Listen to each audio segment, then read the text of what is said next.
My culinary voice, I think, has always been relying on the seasons and letting produce sort of lead the way.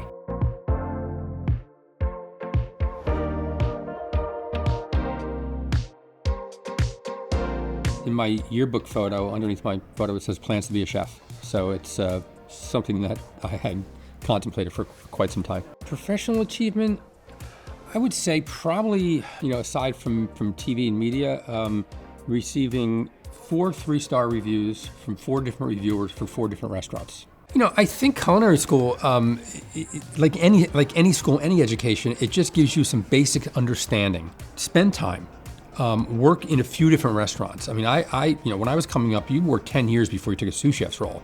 And what that allowed you to do was see many different restaurants and see the way, different chefs work. And so if you work in 5 or 6 different restaurants, you could pull from all those experiences to then, run your kitchen and run the restaurant that you want to run your way.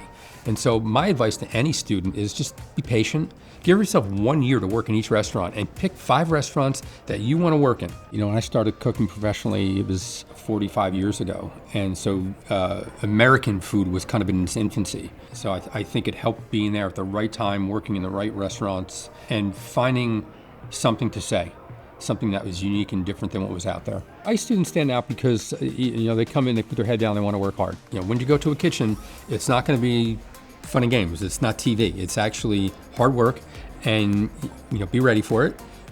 Show up on time. This is your time to actually work under a chef and learn.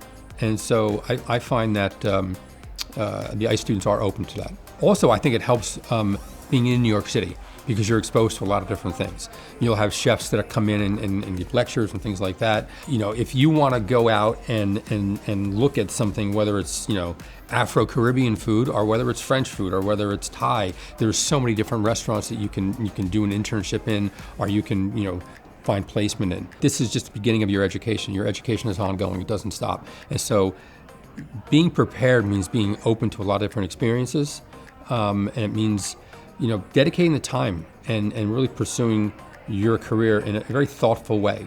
That's, I think, the advice that I think a lot of the teachers here can give. If they were to give their students, I think it would help prepare them for life after school.